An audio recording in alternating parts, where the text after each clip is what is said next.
This is Fluency Module 5, Lesson 17, and we are again going to start with counting by equivalent fractions. And this time we're using sixths. Oh, that's a hard one to say, isn't it? So we're going to start with straight sixths. So we're going to start 0 sixths, 1 sixth, 2 sixths, 3 sixths, 4 sixths, 5 sixths, 6 sixths. And then again, we're going to go to our whole numbers. So we'll start with 0, 1 sixth, 2 sixths, 3 sixths, 4 sixths, 5 sixths, and 1. This time, on our third time through, we're going to look for our equivalency for 1/2. So we went from our 0 6, our whole number equivalencies, 6 sixths to 1, and this time we're going to look for our equivalency for 1/2. So from 3 sixths, we're going to go to 1/2. So 0, 1 sixth, 2 sixths, 1/2, 3 sixths, 4 sixths, 5 sixths, and 1. The last time through, we're going to look for equivalencies to 1/3. And if you look, you can see at the chart, we've got 2 sixths and 1/3 are the same, and 4 sixths and 2/3 are the same. So let's do that last row. 0, 1 sixth, 1/3, 1/2, 2/3, 5 sixths, and 1. And again, this is just to help you. We count this way so that you can see where these equivalencies happen. Alrighty, look at this next page, and we're going to complete the addition sentence. Draw a tape diagram to match, and write your answer as a mixed number. All right, so we're going to start off, and it's obviously in thirds, so we're going to start off, and we're going to draw a tape diagram. We're going to mark it into thirds.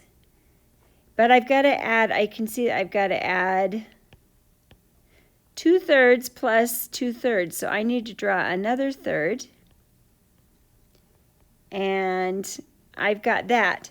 So I've got this right here is 2/3. And right here is 2/3. And if I look down here, well, I know that 3/3 is equal to 1. So there's 1 whole. So I have 1 whole, and I have 1/3 left over. All right, hopefully that made sense as we drew that out. Try another one. So we're going to draw a tape diagram to match this equation, 3/4 plus 2/3, this little sentence here. So I'm going to draw, again, my tape diagram. And I'm in fourths, so I'm going to draw fourths, and I've got 3/4, but now I have to add 2/4, so I'm going to have to add another fourth.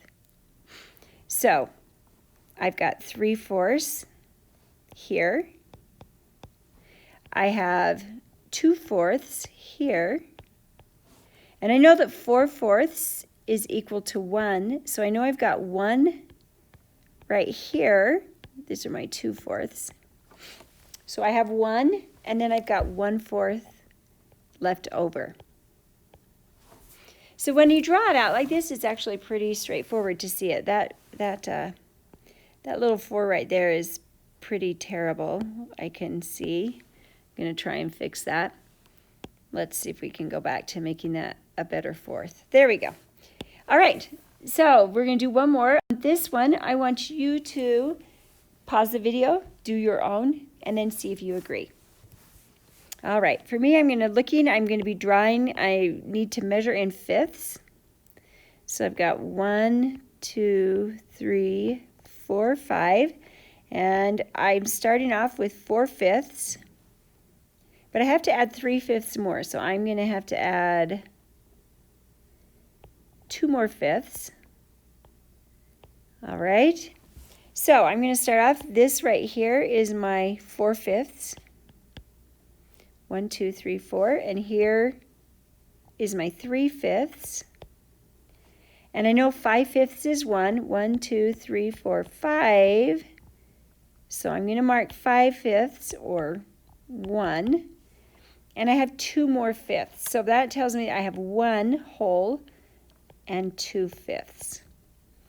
All right, that is the end of Fluency for today. Hopefully you understood and it went well for you.